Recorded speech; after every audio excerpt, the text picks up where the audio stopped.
감사 찬양의 능력이란 제목으로 은혜를 나누고자 합니다. 회사의 사장이나 회장을 만나려고 하면 상당히 힘이 듭니다. 사회적으로 저명한 분을 만나기도 쉽지 않습니다. 국가의 장관이나 수상이나 대통령을 만나기는 정말 어렵습니다. 하물며 하나님을 만나기는 하늘의 별따기 만큼 어렵지 아니할 수 없습니다. 그러나 우리 하나님의 자녀들은 하나님을 항상 만나 배워야 합니다. 하나님의 도움이 매일매일의 생활 속에 필요하기 때문인 것입니다. 그런데 하나님을 매일 만날 수 있는 길을 알아야 되겠습니다. 길을 모르면 우리가 애를 쓰고 노력해도 효과를 얻지 못합니다. 그러나 길을 알면 쉽게 하나님 앞에 나아가서 하나님을 알려낼 수 있고 하나님의 은총을 우리가 받을 수 있는 것입니다. 그 길이 무엇일까요? 성경은 그 길에 대해서 간단하게 말씀하고 있습니다. 감사함으로 그 문에 들어가며 찬송함으로 그의 궁전에 들어간다고 말하고 있는 것입니다.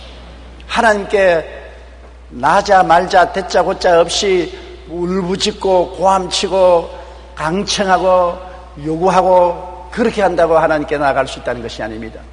하나님께 나아가는 길이 바로 감사함으로 그 문에 들어가며 찬양함으로 그의 궁전에 들어간다고 말하는 것입니다. 굉장히 평범하고도 간단한 길이 우리 앞에 열려 있는 것입니다. 그럼에도 불구하고 사람들은 하나님의 궁정에 들어가지 못하는 이유가 감사와 찬양을 등한히 하기 때문인 것입니다. 이스라엘의 성전의 성소에도 정면에 향단이 있고 제사장이 하나님 앞에 매일 향을 피웠었습니다. 그러므로 구약시대에도 하나님을 만나려면 성전에 들어가서 향단에 향을 피워서 향이 성전에 가득하게 만드는 것입니다. 이 향은 바로 무엇입니까? 성경의 요한계시록 5장 8절에 보면은 기도와 찬양은 하나님께 드리는 향이라고 말하는 것입니다. 하나님께 우리가 간절히 기도하고 찬양 드리는 것이 오늘날 우리가 향이 되어서 하나님이 기쁘게 우리를 받아주시는 것입니다. 우리의 제사와 향은 감사와 찬양인 것입니다. 오늘날은 우리가 특별히 주님 앞에 짐승을 잡아서 피를 흘려 제사 드리지 않습니다. 하나님께 향을 살아서 하나님 앞에 나가서 예배드리지 않습니다. 예수님이 영원한 제물이 되셨기 때문에 예수님 이름과 그 보혈을 의지하고 향은 우리 감사와 찬양이 대신하는 것입니다. 히브리서 13장 15절에 보면 항상 찬송의 제사를 하나님께 드리라고 말한 것입니다. 찬송의 제사를 드리고 하나님께 향을 피우면 하나님께서 기꺼이 우리를 내려다보시고 우리의 기도를 응답해 주시는 것입니다. 성경 시편 22편 3절에 이스라엘의 찬송 중에 계시는 주여 주는 거룩하시니이다. 이스라엘이 찬송을 부를 때 하나님은 그 찬송을 보좌 삼고 와서 거하신다고 말한 것입니다. 하나님을 모시려면 하나님 보좌를 예배해야 될 것 아닙니까? 이스라엘의 찬송이 하나님의 보좌요, 보좌가 예배되면 하나님이 그 가운데 와서 좌정하신다는 것입니다. 그렇기 때문에 우리가 감사를 해야 하나님의 궁전 문에 들어가는 것입니다. 문에 들어가면 천사들이 지키고 있지 않습니까? 그냥 들어가면 천사들이 문을 열지 않지 않습니까? 그러나 우리가 예수 그리스도 이름으로 하나님께 감사와 찬양을 드리면 그 문이 스스로 열리고 마는 것입니다. 하나님 앞에 감사와 찬양은 제사가 되고 향기로운 향이 되기 때문인 것입니다. 시편 96편 8절에 야훼의 이름에 합당한 영광을 그에게 돌릴지어다. 예물을 들고 그의 궁중에 들어갈지어다라고 말한 것입니다. 우리의 예물은 감사와 찬양인 것입니다. 찬양함으로 하나님의 보좌에 우리가 나아갈 수 있는 것입니다. 시편 95편 2절에 우리가 감사함으로 그 앞에 나아가며 시를 지어 즐거이 그를 노래하자고 말한 것입니다. 원망과 불평은 하나님을 멀리 떠나게 하는 것입니다. 고린도전서 10장 10절에 그들 가운데 어떤 사람들이 원망하다가 멸망시키는 자에게 멸망하였나니 너희는 그들과 같이 원망하지 말라고 말한 것입니다. 광야를 지나는 이스라엘 백성들이 항상 하나님께 심판을 받고 채찍을 받고 벌을 받은 것은 원망과 불평 때문에 그런 것입니다. 원망과 불평을 하니 하나님은 떠나가고 불뱀이 와서 그들을 물고 찢었은 것입니다. 오늘날도 우리가 원망 불평하면 하나님은 떠나가고 원수 마귀가 와서 도적질하고 죽이고 멸망시키는 일을 행하는 것입니다. 감사와 찬송은 평범하게 보이지만은 우리의 인생을 하나님 앞으로 인도하는 길잡이가 되는 것입니다. 우리가 하나님 앞에 나가서 하나님 계신 곳에 살려면 우리의 가슴과 우리의 입술에 감사와 찬양이 떠나지 말아야 되는 것입니다. 온 세상 종교 중에 가장 감사와 찬양이 많은 종교가 기독교인 것입니다. 기독교 성도들은 모이면 감사하고 찬양하는 것입니다. 감사와 찬양은 하나님을 임재하게 하고 하나님 보좌로 안내하는 길이 되고 하나님 지성소에 들어가는 입구가 되는 것입니다. 그렇기 때문에 우리에게 주신 이런 길을 우리가 항상 사용해야 될 것입니다. 감사와 찬양은 마귀와 귀신을 쫓는 무기가 또 되기 때문인 것입니다. 감사와 찬양은 하나님을 모시올 뿐 아니라 마귀와 귀신들이 감사와 찬양 소리에 쫓겨나가는 것입니다. 성경에 보면 이스라엘의 첫대왕 사울왕이 악신에 잡혀 고통할 때 다윗이 수금을 타면 악신이 떠나갔다는 것입니다. 사울이 하나님을 반역하여 악신이 그에게 붙었습니다. 악신이 붙으면 그가 고함을 치고 온갖 욕을 하고 살기가 등등했습니다.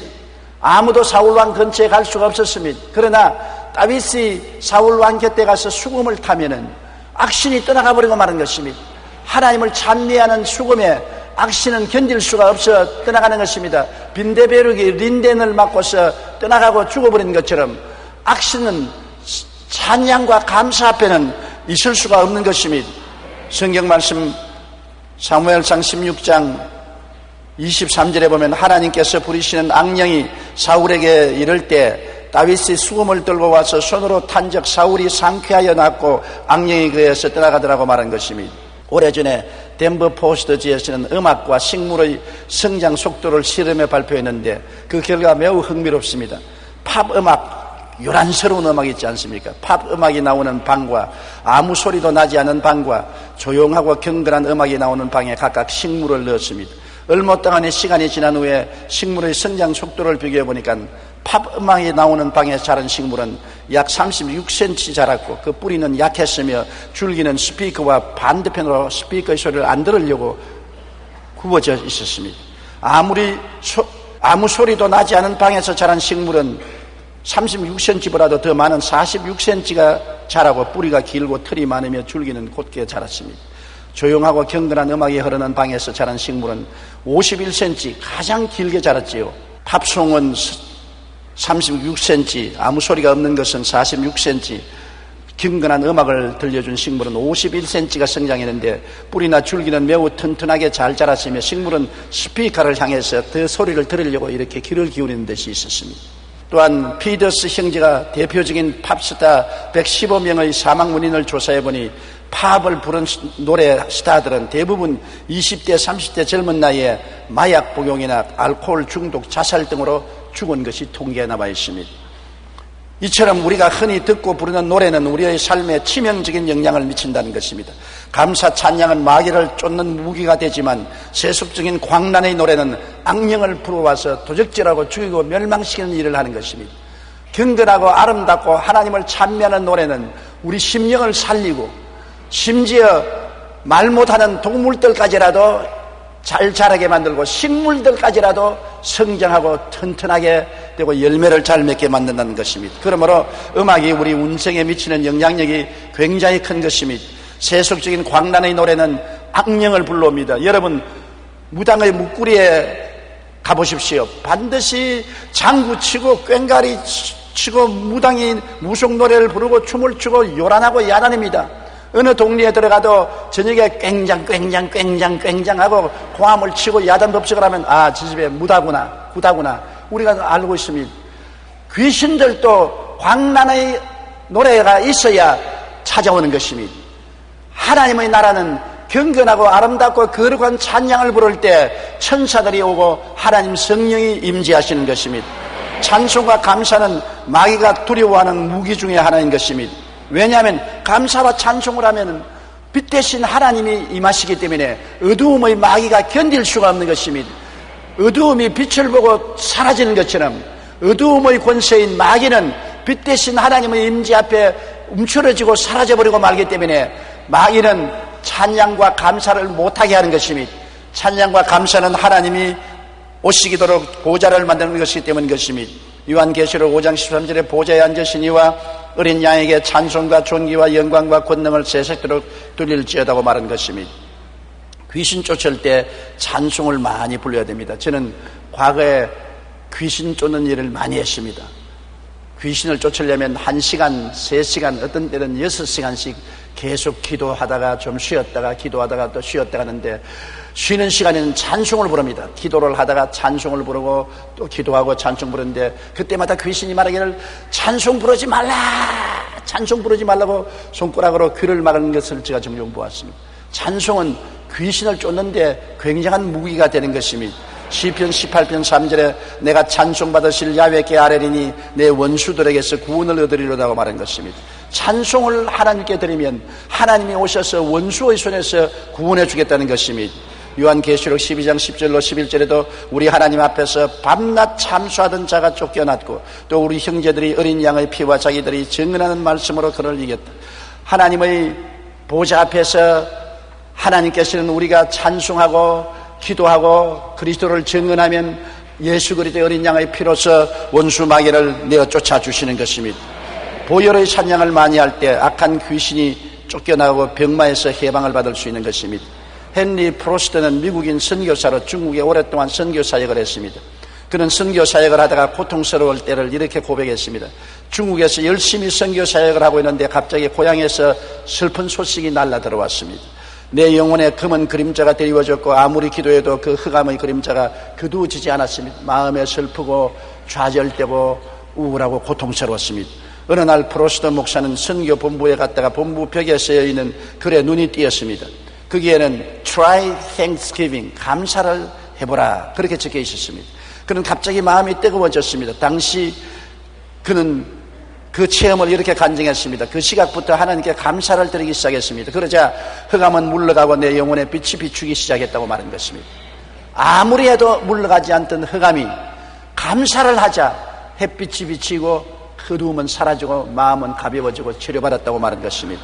감사는 마귀를 몰아내고 우리 인생의 흑암을 거두어 햇빛을 비춰준 큰 원동력이 됩니다. 이러한 찬송과 감사는 마귀가 두려워하는 것이 당연한 것입니다.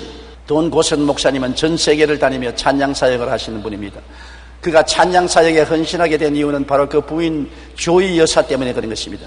조이 여사는 목사님 가정에 태어나 어려서부터 음악을 했습니다. 나중에는 교회 반주도 하고 하나님을 찬양했지만 항상 마귀의 눌림에 시다지 고통당했습니다. 마귀는 조이 여사의 귀에 대고 늘 말했습니다. 너는 21살밖에 살지 못한다. 21살이 될 너는 죽을 것이다. 그래서 그는 우울증에 걸리고 마음의 고통에 눌려 눈물을 흘리고 시간을 보냈었습니다. 신경안전제를 먹으며 여러 가지 신경적인 치료를 해도 낫지 못했습니다. 어느 날 조이가 하나님께 기도하는데 성령께서 그 마음에 말하기를 마음을 다하고 정성을 다하여 하나님을 찬송하라. 형식적으로 하지 말고 진정으로 하나님께 찬양을 부르라고 했습니다. 그래서 그 조이 여사는 하나님께 진심으로 헌신하고 찬양과 경배를 드렸습니다. 그러자 하나님께서는 어두움의 세력들을 완전히 쫓아주셨고 그 이후 결혼하고 그는 남편과 함께 찬양 사역으로 전 세계를 다니면서 예배를 인도하고 있습니다. 찬송과 감사는 하나님의 보좌가 되므로 마귀가 두려워합니다. 그래서 귀신을 쫓을 때 찬송을 많이 부르는 것입니다. 우리가 찬송할 때 우리는 바로 하늘 보좌에 접근해 있는 것입니다. 이렇기 때문에 우리가 두세 사람 모일 때마다 감사하고 찬양하고 교회가 모일 때마다 감사하고 찬양을 해야 되는 것입니다. 그러면 하나님의 성령이 충만해지는 것입니다. 기독교 역사를 통해서 보게 될 때 언제나 큰 부흥이 왔을 때는 성도들이 모여서 굉장히 감사와 찬양을 많이 불렀었습니다. 감사와 찬양이 있을 때 하나님 성령이 역사하셨고 부흥이 사라진 교회는 감사와 찬양이 사라지고 사람들이 모두 다 침울하고 우울해진 것입니다. 감사와 찬양은 하나님의 영광을 모시오지만은 우울하고 감사하고 찬성하지 아니하면 흑암의 세력이 다가오는 것입니다. 오늘날 세계가 이렇게 살기 어려워지고 흑암의 세력이 많은 것은 광란의 음악이 점점 더 퍼져나가고 있는 것입니다. 우리는 라디오나 텔레비를 통해서 인터넷을 통해서 듣는 음악들이 거의 다 광란의 음악인 것입니다. 이 광란의 음악을 통해서 악령들이 춤을 추는 것입니다. 사람들을 괴롭히는 것입니다. 젊은이들의 영혼 속에 불안과 초조와 고통을 가져오는 것입니다. 사람들의 마음을 괴롭히는 일이 광란의 음악을 통해서 오늘날 온 세계에 퍼져나가고 있는 것입니다. 그러므로 우리는 음악으로서 우리 가정에 정화한 하나님의 성령의 임재가 있게 만들어야 되는 것입니다. 가정에 좋은 음악을 틀어놓고 감사와 찬양의 음악이 끊어지지 아니하면 자녀들의 심상에도 좋고 부부간의 마음의 평안과 안정을 가져오고 하나님의 임재함을 느낄 수가 있는 것입니다. 감사와 찬양은 또한 고난 중에 있을 때 하나님이 역사하도록 하는 수단이 되는 것입니다. 우리가 깊은 수렁에 빠지고 형언할 수 없는 고통에 빠졌었을 때 그때가 바로 찬양을 부를 때인 것입니다. 왜 고통바탕할 때 찬양을 불러야 되느냐? 하나님의 도움이 필요하기 때문인 것입니다. 고통당할 때 우리가 찬양을 부르고 감사를 하면은 하나님이 그를 통해서 우리에게 다가올 수 있기 때문인 것입니다. 대개 우리는 고통당하면 원망, 불평, 탄식을 합니다. 더욱 고통이 증가되는 것입니다. 마귀를 초청해 들어오기 때문인 것입니다. 이스라엘 백성이 여리고성에 들어왔을 때 여리고를 하루에 한 바퀴씩 7일 동안 돌고 7일 때는 7바퀴 돌고 마지막에는 하나님께 감사와 찬양의 호함을 질렀습니다. 전부 모여서 야훼를 찬송하라 하나님은 크시도다 크게 호함을 지르자 여리고성이 무너지고 마는 것입니다. 원수의 진이 찬양을 통해서 무너져버리고 마는 것입니다. 그들이 엿새 동안 6바퀴를 돌고 7바퀴를 돈 것은 비유컨대 기도와 같습니다. 우리가 열심히 기도하고 난 다음에 마지막 찬양을 높이 부르면 원수의 진이 허물어지고 마는 것입니다. 우리가 오늘날 많은 고통과 괴로움을 당할 때 우리는 슬퍼하고 탄식하고 눈물을 흘립니다. 그러나 찬양을 우리가 하는 것을 잊지 말아야 되는 것입니다. 성경 여호사밧 왕은 모압과 암몬과 마온 연합군의 공격을 받아서 나라가 풍전등화가 되었습니다. 그런 너무나 고통스러워서 베옷을 입고 성전에 가서 기도할 때 하나님 성령께서 임하셔서 이 전쟁은 내가 싸울 것이니 너희는 가만히 있어 야훼께서 너희를 위해서 싸우는 것을 보라고 말하는 것입니다. 그래서 여호사밧 왕이 한 것은 거룩한 성가대를 조직해서 그들이 적군이 쳐들어오는 골짜기 언덕 위에 올라가서 일제히 찬송을 불렀었습니다. 찬송을 부르자 하나님께서 복병을 두셔서 복병을 일으켜 세워 모압과 암몬과 몇 마흔 족속들을 치게 만들고 또 저들끼리 싸우게 만들어서 전쟁하지 않고 멸망하고 큰 승리를 얻게 만드는 것입니다. 마귀는 우리가 찬송을 부르면 자존질환이 일어나는 것입니다. 스스로 물러가고 스스로 상처를 입고 고통을 당하는 것입니다. 찬양과 감사는 하나님의 위대한 승리의 역사를 가져오는 첩경이 되는 것입니다. 감사와 찬송은 해방과 자유의 능력이 되는 것이지요. 우리의 마음속에 근심에서 해방되지 못하고 염려가 우리 마음을 묶고 좌절과 절망이 우리를 짓누를 때 아무리 기도해도 가슴만 쳐도 답답하고 고통스러울 때가 있습니다. 그때는 감사와 찬양을 부르면 쇠사슬이 끊어지고 해방과 자유가 다가오는 것입니다. 슬픔은 기쁨으로, 절망은 소망으로, 흑암은 광명으로 변하는 기적이 찬양을 통해서 일어나는 것입니다. 속박에서 해방되는 것은 찬양의 위대한 능력이 가져오는 역사인 것입니다. 바울과 실라가 빌립보에서 복음을 전가하다가 잡혀서 많이 얻어맞고 굶주리고 깊은 감옥에 들어가서 쇠철차고에 차였습니다. 그러나 밤중에 그들 둘이는 일어나서 기도하고 난 다음에 찬송을 부르기 시작한 것입니다. 찬송을 부를 수 있는 처지가 못 됩니다. 그들은 복음을 전하다가 많이 얻어맞고 굶고 쓰라리고 피가 흐르고 그런데 쇠차고에 차여서 들어눕지도 못하고 감옥 깊은 곳에 앉아 있습니다. 빈대벼룩은 들끓고 냄새는 고약하고 흉악한 제수들이 드글드글 한 방에 같이 있습니다. 그럼에도 불구하고 그들은 그 가운데서 하나님의 은혜와 하나님의 축복을 찬양드렸습니다.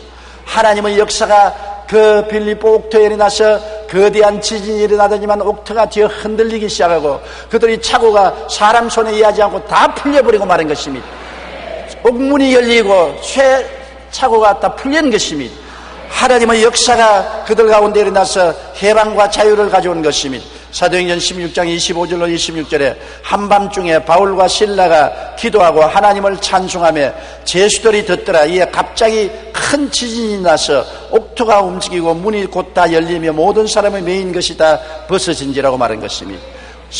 찬양과 감사는 지진이 일어나게 하는 것입니다. 마귀의 세상에 지진이 일어나서 모든 묶인 줄이 끌어지고 묶인 밧줄이 풀려지고 마는 것입니다. 또한 감사와 찬양은 마음을 치료하는 치료제가 되는 것입니다. 마음에 감사와 찬양을 할 때 굉장한 위로가 오지 않습니까? 그 위로가 우리의 심령에 굉장한 치료를 가져오는 것입니다. 잠언서 15장 13절에 마음의 즐거움은 얼굴을 빛나게 하여도 마음의 근심은 심령을 상하게 한다고 말하는 것입니다. 잠언서 17장 22절에 마음의 즐거움은 양약이라도 심령의 근심은 뼈를 마르게 한다고 말하는 것입니다. 기쁜 찬송, 슬픈 찬송, 위로의 찬송, 용맹스러운 찬송. 찬송은 여러 가지 종류가 있지 않습니까? 기쁠 때는 기쁜 찬송을 부르면 더욱 기뻐지고, 슬플 때는 슬픔을 위로하는 찬송을 부르면 슬픔이 위로가 되고, 위로의 찬송을 부르면 마음이 부드러워지고 은혜가 넘쳐나고, 우리가 겁날 때는 용맹스러운 찬송을 부르면 두려움이 사라지고 용기가 다가오는 것입니다. 시편 16편 11절에 주께서 생명의 길을 내게 보이시리니 주의 앞에는 충만한 기쁨이 있고 주의 오른편에는 영원한 즐거움이 있나이다. 감사와 찬양을 통해서 주님 앞에 나가면 기쁨과 즐거움이 넘쳐나서 우리 영도 마음도 몸도 치료를 받고 새롭게 되는 것입니다. 시편 103편 1절로 2절에 내 영혼아 야훼를 송축하라. 내 속에 있는 것들아 다 그의 거룩한 이름을 송축하라. 내 영혼아 야훼를 송축하며 그 모든 은택을 잃지 말지어다. 하나님이 주신 약속의 말씀을 잊지 않고 기도할 때 기도하기 전에 송축부터 먼저 하라는 것입니다. 3번 달아서 하나님의 성호를 찬양하고 감사하는 것입니다. 그래서 하늘문이 열리고 우리가 하나님의 보좌 앞에 나가고 난 다음에 하나님이 약속하신 은혜를 구하라고 말한 것입니다. 그러므로 찬송은 우리의 삶 속에 만병 통치의 약이 되는 것입니다. 미국 듀크 대학 병원의 해럴드 퀘니와 데이비드 리슨 의사는 1998년 한 해 동안에 신앙과 건강의 상관관계에 대해 실험했습니다. 그 결과 매주일 교회에 나가는 사람들은 그렇지 않은 사람들보다 병원에 입원할 확률이 적고 입원하더라도 빨리 치료되어 입원 기간이 짧다는 것을 발견했습니다. 그리고 매주일 교회에 나와 손뼉치고 찬송하며 예배드리는 사람은 그렇지 않은 사람보다 평균 7년을 더 오래 산다는 사실을 발견한 것입니다. 감사와 찬양은 마음의 긴장을 풀게 하고 치료를 가져오므로 생명을 평균 7년을 연장시켰다는 것입니다. 또한 1999년 듀크 대학에서는 약 4,000명을 대상으로 조사한 결과 예배에 참석하여 찬송과 기도를 드리고 말씀을 듣는 것이 우울증과 고혈압 치료에 매우 큰 효과가 있다는 것을 발견했다고 보고한 것입니다. 이처럼 감사와 찬송은 우리의 마음을 치료하여 해방과 자유를 갖다 주는 것을 우리가 알아야 되는 것입니다. 기독교는 찬양과 감사의 종교인 것입니다. 모일 때마다 우리가 감사와 찬양을 해야 되고 그를 통하여 하나님이 임재하시고 일하시고 기적을 행하시는 것입니다. 오늘날 우리가 한국의 부흥이 오기를 간절히 삼아오고 있는 것입니다. 한국의 부흥이 오려면 우리 하나님 앞에 통회와 자복만 해서는 안 되는 것입니다. 많이 감사와 찬양을 해야 되는 것입니다.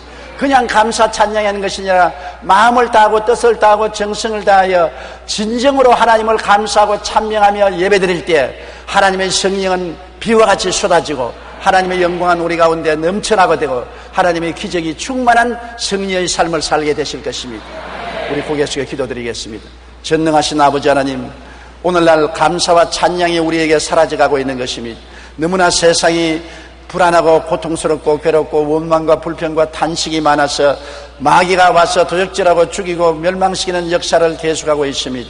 하나님 아버지여, 감사와 찬양을 통해서 어두움을 쫓아내고 절망을 쫓아내고 우울증을 쫓아내고 감사와 찬양이 아버지의 임재하심을 햇빛같이 우리 가운데 가져오게 만들어 주시옵소서.